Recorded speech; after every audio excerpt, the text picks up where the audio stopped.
As the president's first judicial pick, David Hamilton is being scrutinized not only on his own qualifications, but also to see what his record says about what kind of judges the president will choose going forward.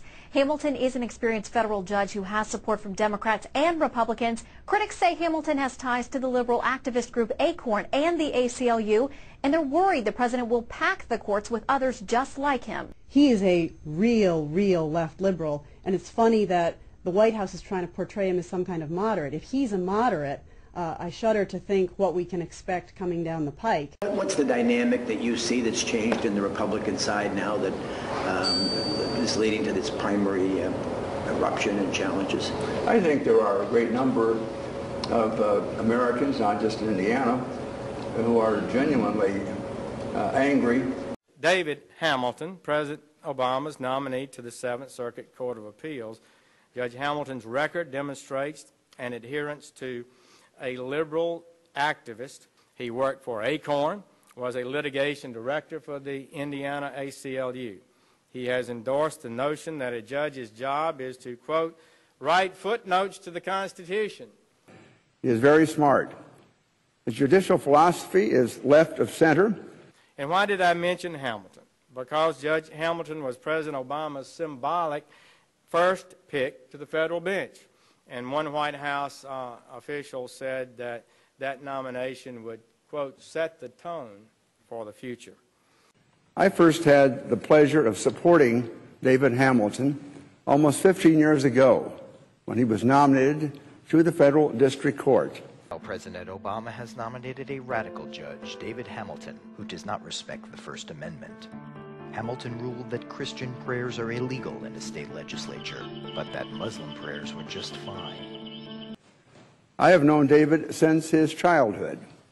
His father, the Reverend Richard Hamilton, was our family's pastor at St. Luke's United Methodist Church in Indianapolis. Mr. Hamilton was a board member and vice president of the ACLU chapter of Indiana, and he's previously worked for or been associated with Acorn. Another charge levied is that Judge Hamilton prohibited public prayers involving Jesus Christ, but allowed prayers invoking Allah. The judge enjoined or issued an order to the Speaker of the Indiana House of Representatives cannot allow sectarian prayers, and ruling that the prayers being said there violated the Establishment Clause of the Constitution because many of the prayers expressly mention Jesus Christ.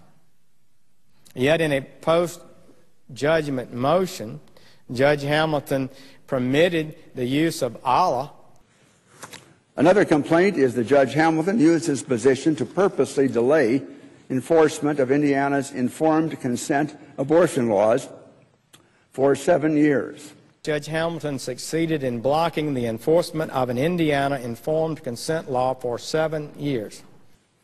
This is why I believe our confirmation decisions should not be based on partisan considerations, much less on how we hope or predict a given judicial nominee will rule on particular issues of public moment or controversy. I support Judge Hamilton's nomination because he is superbly qualified.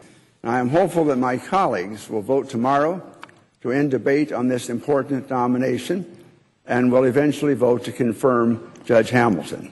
Now, a good number of the people that I see coming along in the Tea Party movement are not persons who have been politically active, but a lot of the people with whom I visit just simply say we want to be heard and we want this or that stopped. And whether it's spending, big government, these are all, we would say, sort of large cliche titles, but they are not able to articulate all the specifics of this.